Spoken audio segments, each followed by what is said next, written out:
Halo, Assalamualaikum.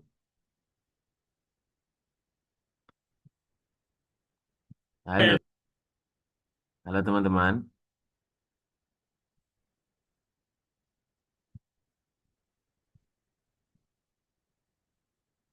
Terdengar suara saya?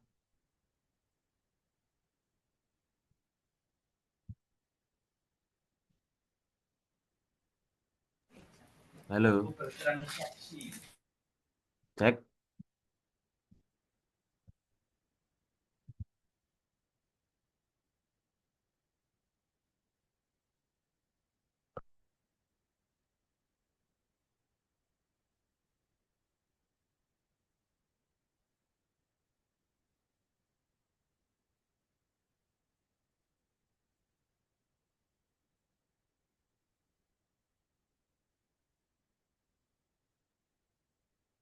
Halo, halo, halo.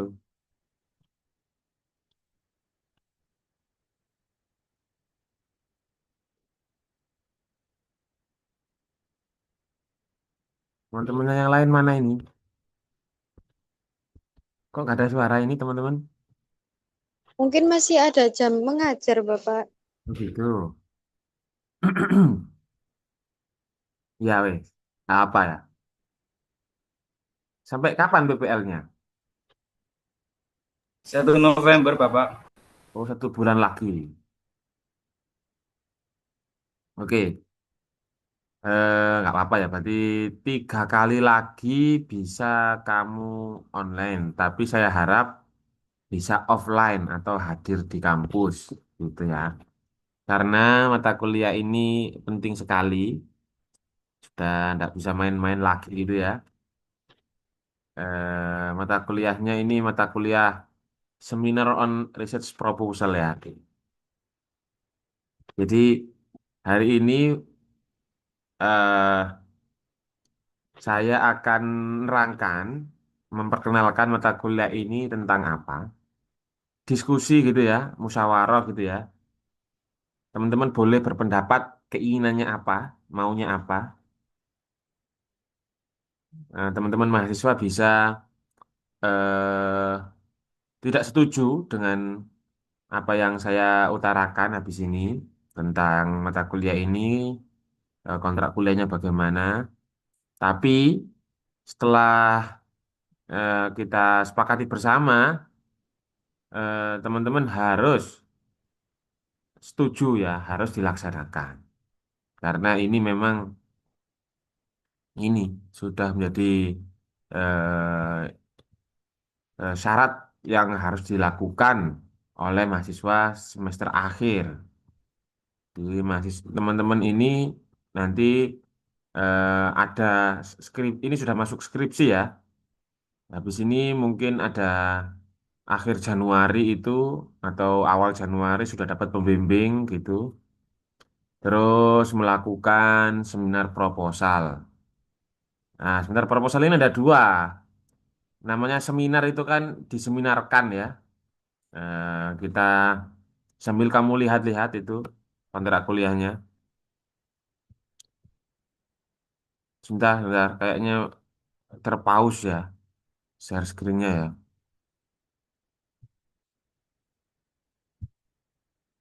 Sebentar.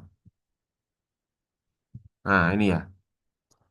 Jadi mata kuliah ini itu persiapan kamu skripsi.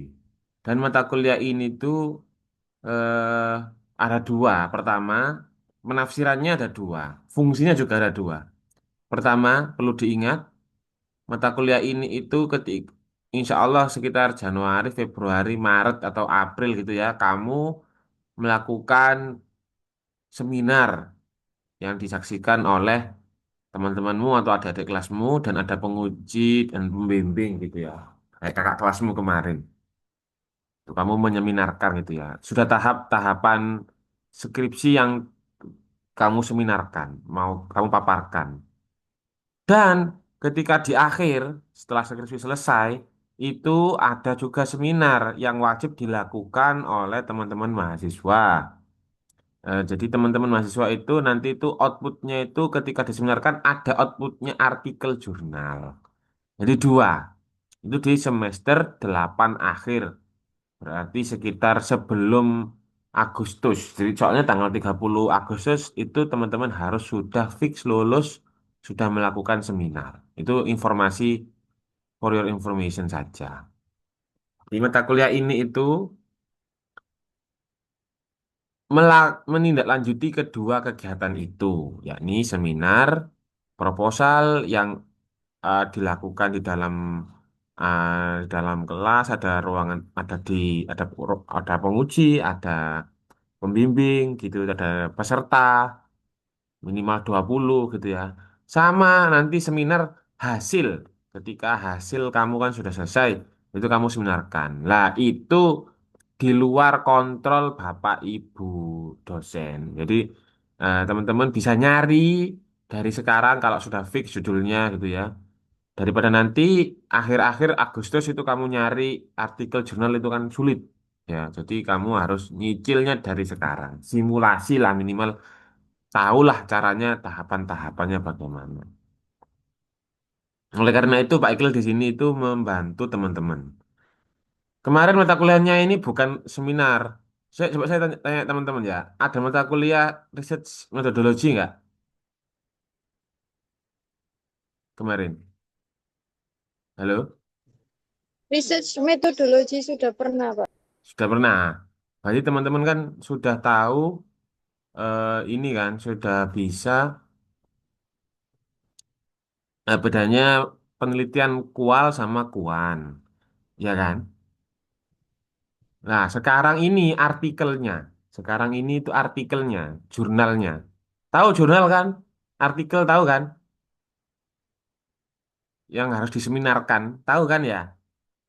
Nggak tahu, Pak. Saya ini belum tahu, Pak. Bingung, Mas Ian. Bedanya artikel sama skripsi itu apa ya? Nanti kita jelaskan. Intinya hari ini itu saya jelaskan. Kalau penelitian mata kuliah ini tuh penting sekali. Ya, kamu sudah harus bisa membedakan semester akhir yang harus serius memang ya, dan di semester awal yang agak main-main ya. Sudah masih bisa disambi-sambi. Kalau sekarang semester akhir ini memang agak kurang adil ya, tapi penentu kamu 4 tahun itu sebenarnya bukan skripsi. Saya kurang setuju itu. Salah satunya itu syarat ya untuk lulus itu ternyata skripsi itu. Kalau kamu ini gagal, bisa kamu itu ndak masuk ke kelas, akhirnya kamu nggak pernah ikut bimbingan, akhirnya molor. Karena skripsi. Nah, itu. Oke, sudah itu pembukaan. Mata kuliah ini tuh tujuannya itu. Jadi di semester 7 ini kamu itu ada beberapa ini ya, proses pertemuan yang harus dilakukan. Kalau sekarang tujuannya seminar proposal itu apa gitu, perannya, fungsinya apa, terus etika akademik ya apa gitu hari ini. Untuk minggu depan, teman-teman harus mampu menguraikan standar proses penelitian, yakni dengan menganalisis atau menulis latar belakang penelitian dengan argumen dan menemukan research gap.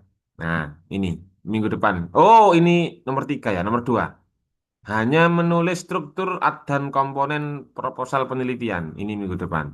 Minggu depannya lagi baru research gap. Ya, jadi ini pertama ini minggu depan itu teman-teman harus bisa menguraikan struktur proses penulisan proposal penelitian itu bagaimana sih gitu. Nah, ini minggu depan itu. Jadi teman-teman harus bisa caranya bagaimana kita analisis proposal penelitian itu seperti apa sih gitu ya.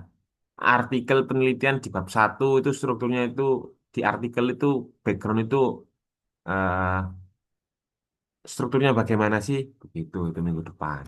Saya bacakan aja nanti kalau nggak setuju bisa komplain ya. Terus minggu depannya lagi eh, latar belakang. Jadi ini karena sudah tak kamu ini kamu sudah pernah ada research Metodologi kemarin sudah ada teorinya. Sekarang prakteknya langsung aja nulis latar belakang sama identifikasi masalah. Plus menemukan research gap, gitu ya.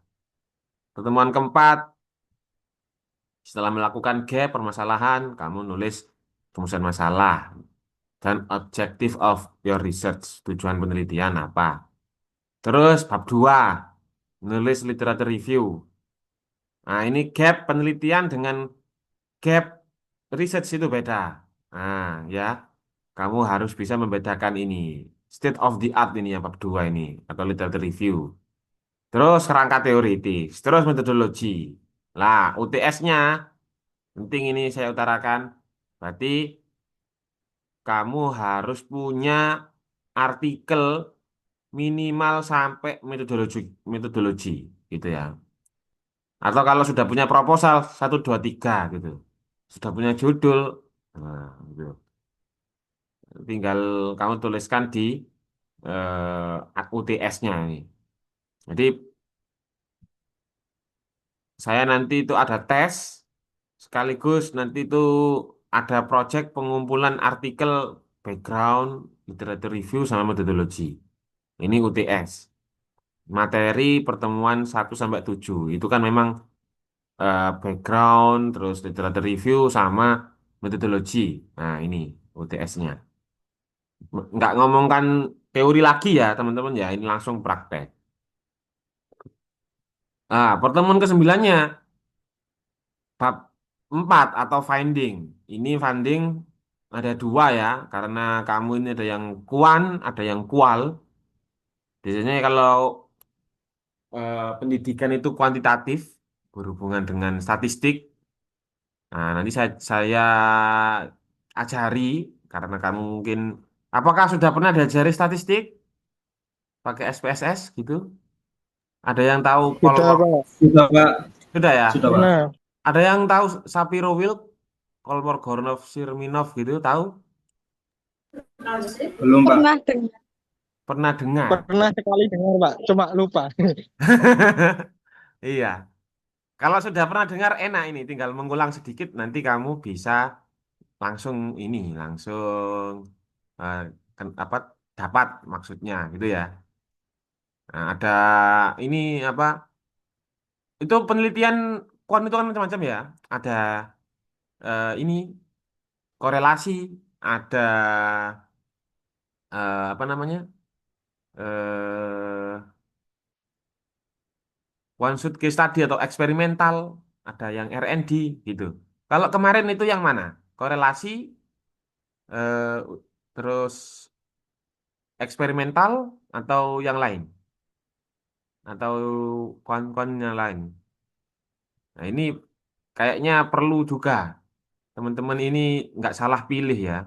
Jadi, soalnya biasanya pendidikan itu di antara 2 itu, dan kamu campur aduk antaranya kualitas, antara maaf antaranya korelasi, hubungan gitu ya, misalkan begini, hubungan skor writing siswa dengan keaktifan belajar, itu namanya korelasi. Kalau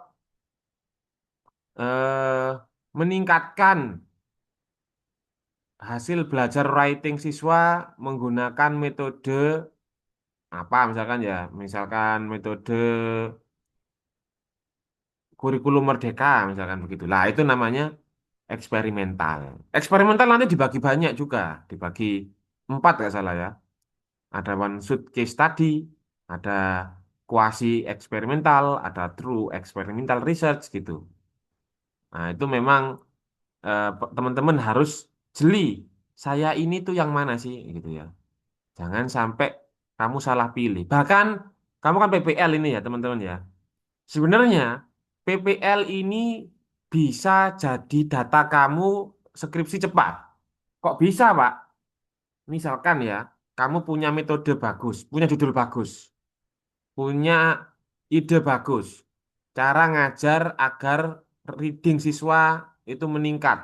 Gitu. Ngomong aja sekarang ke Pak Iqlil, gitu ya. Nanti saya kasih saran, insya Allah, nanti pembimbing kamu meskipun berbeda, saya paham kok apa rulesnya. Insya Allah diterima judul kamu di ACC lah sama pembimbingmu. Ya, lah ketika kamu sudah punya fokus gitu ya, sekarang itu sudah punya fokus, langsung aja buat pretest untuk mengukur readingnya anak-anak menggunakan language assessment yang Pak Iqbal kasih kemarin. Kamu kan ada materinya Pak Iqbal kemarin language assessment ya. Ada yang misalkan reading gitu ya, pakai tes reading untuk ambil aja kalau ribet ya reading untuk anak SMA itu TOEFL yang reading, fokuskan reading aja. Teskan ke anak-anak pretest. Atau kamu buat soal sendiri tentang reading dengan tema yang sekarang anak-anak lakukan itu apa? Sekarang itu ngajari tentang misalkan recount text misalkan begitu. Ya kasih soal reading recount text. Terus ternyata kamu punya metode pembelajaran misalkan pembelajaran menggunakan ini computer assisted, misalnya pakai teknologi misalkan, pakai aplikasi apa gitu, Duolingo atau apa gitu ya. Nah, ternyata meningkat lah. Setelah kamu post test, kamu tes lagi di akhir setelah kamu kasih treatment berupa Duolingo, ternyata meningkat lah. Data itu kamu ambil untuk skripsi ya. Jadi kamu tidak kembali lagi ke sekolah Mindon Gaweni. Dari sekarang itu kamu ambil data. Mumpung ada waktu 1 bulan di sekolah. Loh, Pak, penelitian itu boleh Kak, Pak 1 bulan? Nah, boleh, ya kan ya, boleh. Minimal kan begini. Kamu melakukan observasi lapangan, bertanya atau pre-eksperimen apa preliminary research sebelum kamu ke lapang ambil permasalahan, cari permasalahannya tadi kan di bab ini besok kan ya itu eh, ada apa sih permasalahannya di sekolah itu. Oh Pak, nggak pernah ada pembelajaran listening sama sekali di sekolah saya. Gurunya itu disuruh hanya di LKS itu hanya ada reading, writing, sama speaking dikit-dikit, Pak. Oh, listeningnya nggak pernah lah, itu jadi masalah. Itu namanya preliminary research, itu tahapan pertama. Setelah itu kamu kasih pretest. Ini kalau penelitian eksperimental ya. Kalau korelasi beda lagi. Kalau korelasi beda, saya ulangi. Tahapan penelitian ini tahapan untuk eksperimental.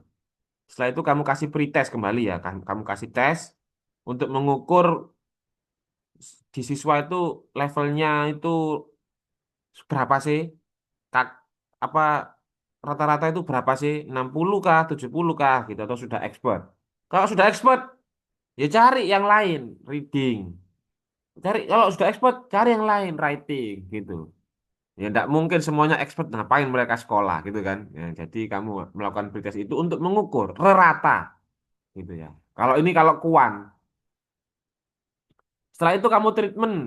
Treatmentnya berapa kali, Pak? Treatmentnya itu sesuai dengan kurikulum yang kamu buat. RPP yang kamu buat, yang kamu sodorkan ke Pak gurumu, guru pamongmu itu sekarang. Pak, ini setelah saya mengamati 1 bulan, lihat gitu ya, ternyata masalahnya di sini. Saya kasih pretest. Saya bolehkah, Pak, membuat pembelajaran seperti ini? Ini RPS saya, Pak gitu 2-3 pertemuan Pak ini Pak. Nah, oke boleh kamu melakukan treatment itu, melakukan treatment itu ke sekolah, ke kelas yang kamu maksud. Setelah itu kamu post test, berarti berapa? 1, 2, 1 itu kan preliminary research, terus kedua kamu sekaligus pretest ya, preliminary research sekaligus pretest. Treatmentnya 3 kali berarti 4. Gitu ya.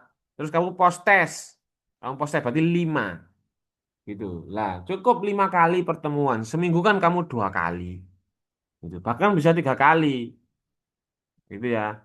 Nggak harus 3 kali maksud saya. Treatmentnya cukup 2 kali saja cukup, gitu. Sudah, itu jadi data skripsi yang bisa kamu analisis di kemudian hari, gitu. Berarti kamu nggak setelah PPL masuk kamu ke sekolah lagi. Iya, lek kamu ini eh dengan teman-temanmu. Kalau skripsi kan sendiri-sendiri. Masa kamu dengan teman-teman matematika kan enggak, ya sendiri-sendiri. Lebih ribet lagi. Daripada itu kamu sekarang ini harusnya itu sering-sering berkonsultasi dengan dosen. Sekaligus menargetkan kira-kira Pak saya nggak punya ide. Itu ngomong aja, itu nggak punya ide. Saya itu skripsinya itu seperti apa sih? Gitu. Misalkan ngomong aja. Itu insya Allah teman-teman dosen itu mau membantumu. Tuh ya. Oke, silakan Mbak Anggi bertanya. Tanya tak Mbak Anggi? Iya, Pak. Pak, Mm-mm. kalau misalkan kita nyiapkannya sekarang, terus nanti ketika semester 8 pengajuan judul, kalau nggak di ACC, terus datanya buat apa, Pak? Kamu kalau judul kamu tepat dan jadi begini, kamu itu skripsi itu kan tidak, kamu kan ini ya, kita kan hidup di negara demokrasi ya. Kamu harus kejar.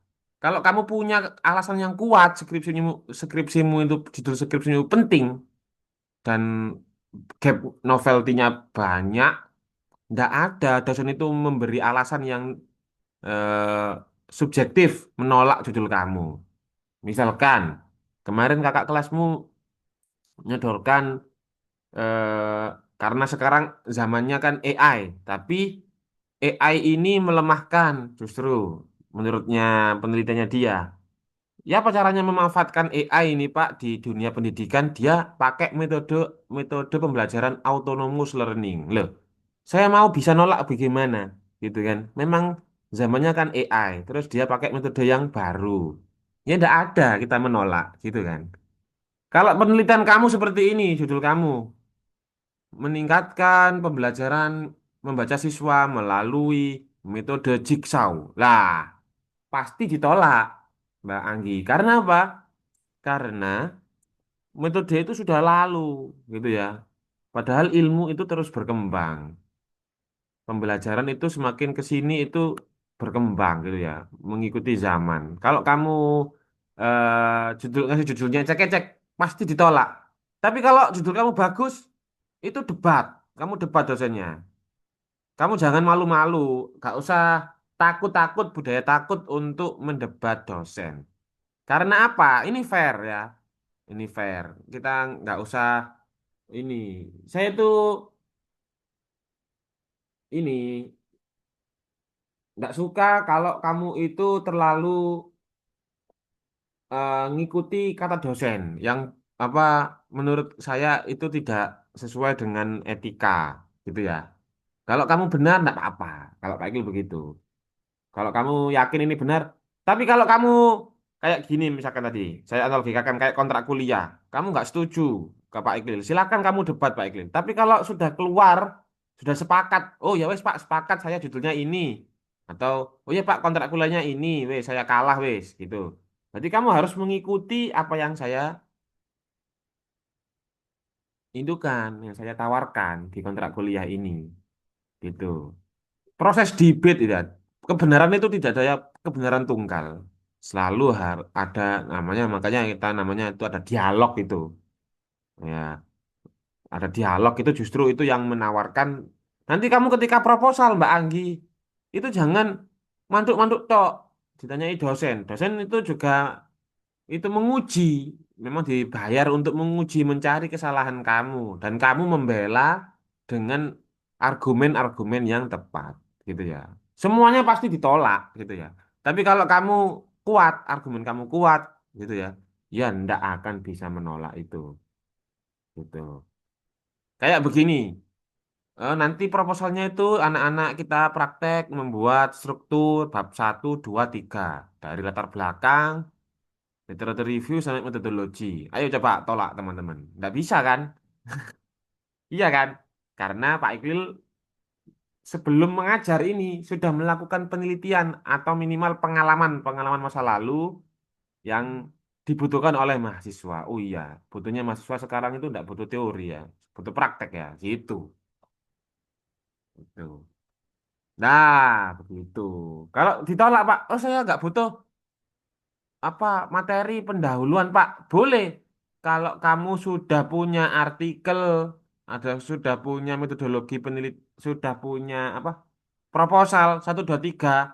Sini saya lihat gitu ya. Kita eh, lihat kalau sudah baik ya nggak usah karena kamu sudah punya bekal yang cukup gitu. Kalau kamu sudah punya, apalagi sudah pernah seminar, tahu seminar kayak apa sih? Biasanya kan kayak di pamflet-pamflet itu loh, International Seminar in Language Education. Ada bayarnya gitu, pematerinya ini gitu. Ada bayarnya gitu. Kamu sebagai pemateri juga di situ, bukan peserta. Kamu juga memaparkan penelitian kamu itu di sebuah forum banyak orang nggak hanya di Unim gitu. Baru itu. Oh, otomatis nggak usah ikut mata kuliahnya Pak Iklil kalau sudah pernah gituin, sudah melakukan itu dan sudah punya artikel, nggak usah ikut apa nggak usah ikut mata kuliahnya Pak Iklil, sudah dapat A otomatis. Ayo, siapa yang sudah punya artikel? Nah, dan sudah diseminarkan ya, namanya mata kuliahnya Seminar on Research Proposal ya, bisa kamu. Saya nggak butuh Pak, ini cek kayaknya 10 menit lagi deh ya. Nah, habis ini 40 menit saja. Nah, gitu intinya Mbak Anggi. Kamu debat dosen kamu gitu. Masa enggak berani? Heeh. Ada lagi yang tanya? Enggak ada. Gitu ya. Nah, bab empatnya setelah UTS itu ini Dek. Tadi tuh. Yang kualitatif. Bagaimana Pak? Tadi yang spill sedikit yang kuan. Mata kuliah ini yang kual itu saya nanti ada yang pernah tahu ini nggak tematik coding nggak?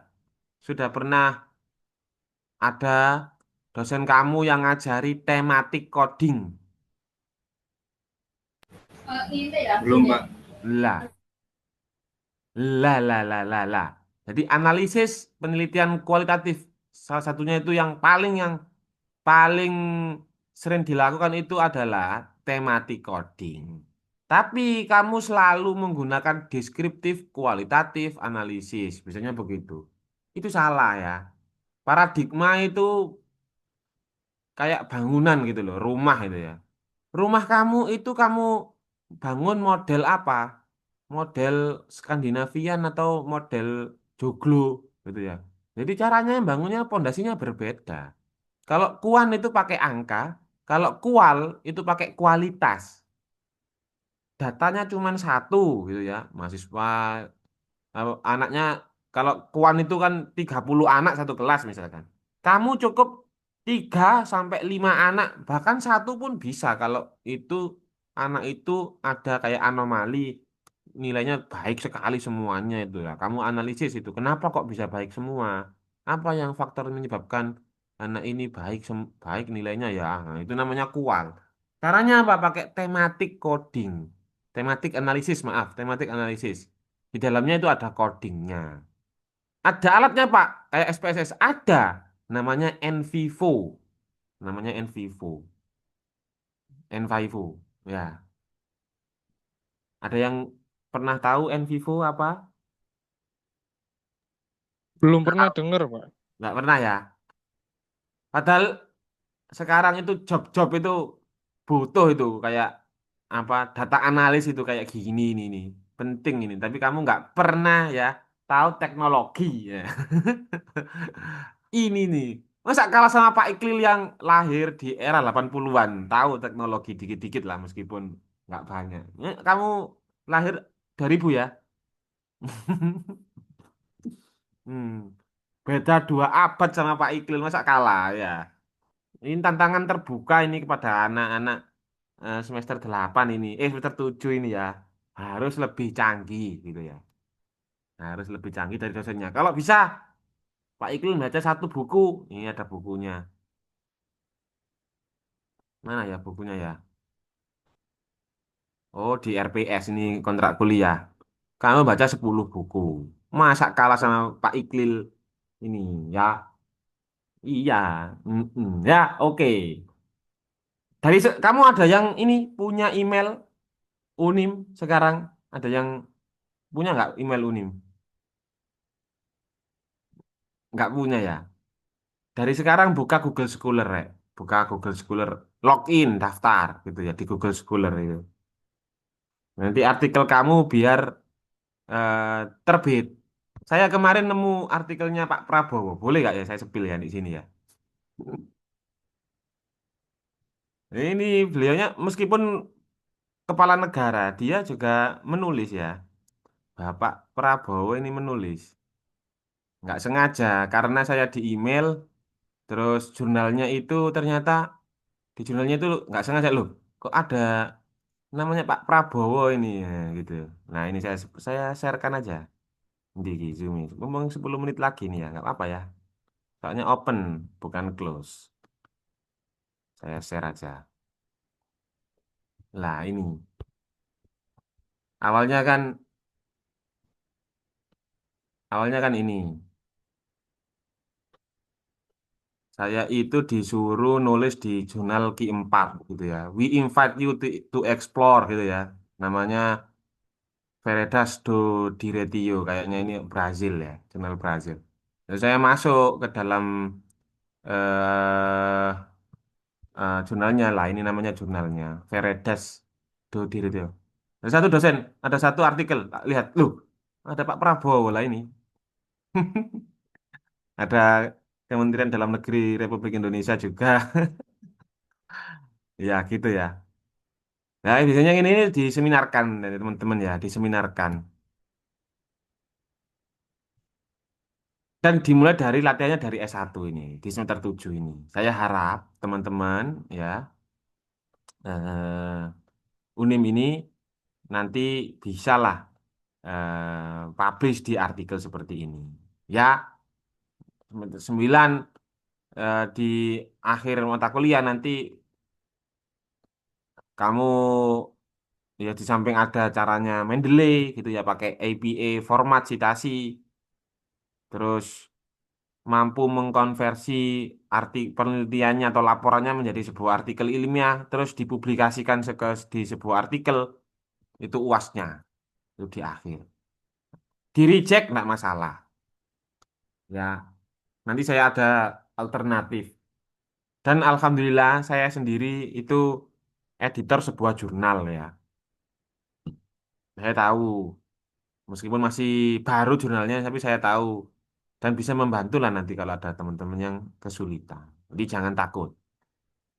Judul skripsi kalau sudah punya jangan takut, ngomong aja. Saling apa sharing gitu ya, sharing. Teman-teman kakak kelasmu tuh ke penerbitan di penerbitannya Pak Iqbal itu sharing. Ya sharing-sharing. Tidak hanya kakak kelasmu Lorna itu, tidak. Kakak tingkatnya lagi. Sampai sekarang masih ada. Kadang-kadang si Mas Bagus itu yang ikut kamu dulu, terus Alvin itu angkatan 2000 berapa tuh? 2000 berapa tuh malahan. Terus si siapa itu? Banyak lah gitu. Ya sekedar sharing-sharing gitu ya. Soalnya kalau sudah PPL gini jarang ngumpul. Info itu ngomongnya skripsimu sampai berapa? Aku cek belum selesai. Masih masih bab 1. Lah kok ini proposal sudah selesai. Kamu ditelikung kamu sama kawanmu sendiri kalau nggak siap ya. Jadi harus mandiri. Kerjakan tanggung jawabnya sendiri, artikelmu sendiri, temanmu nggak akan bisa menolongmu mengerjakan skripsimu. Ya. Kamu harus memahami realita itu. Sudah tinggal 2 menit, ini kontrak kuliah ya, nggak usah full-full, minggu depan aja kita fullkan gitu. Ada pertanyaan, ini yang hadir Mbak Alfi, Angger. Ini Mbak Nurul ini, sudah saya record, tenang aja. Ada pertanyaan? Tinggal 1 menit Dan Pak, setengah. Tidak ada? Setuju ya dengan usulannya Pak Iqbal kontrak kuliah ya? intinya artikel. Ya, intinya artikel nanti tak ajarin buat artikel atau penelitian lah, penelitian. Hmm. Tidak bisa seperti saya, Pak. Siapa? Sebelumnya.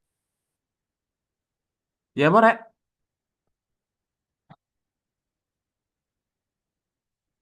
Halo. Tadi ada yang ngomong kayaknya. Tapi saya nggak paham. Ya, sudah. Hari ini kita akhiri. Minggu depan, siapkan PR-nya, siapkan judul. Minggu depan siapkan judul. Ya, sama alasan kenapa kok memilih judul itu. Satu-satu. Ya, di dalam Word. Di dalam Word. Biar serius. Oke. Besok presentasi. Satu-satu saya dengarkan. Nah, judul sama inilah. Eh, nanti tak tambah sedikit-sedikit lah. Cara membuat judul yang baik ya apa. Terus cara membuat background yang baik bagaimana. Minggu depan. Untuk hari ini kita akhiri dulu ya. Semoga bermanfaat. Semoga tetap semangat Amin. UTL-nya. Ya, skripsinya lancar semua, lulus tepat waktu semuanya. Ya. Nah, Amin. kita akhiri. Assalamualaikum warahmatullahi wabarakatuh.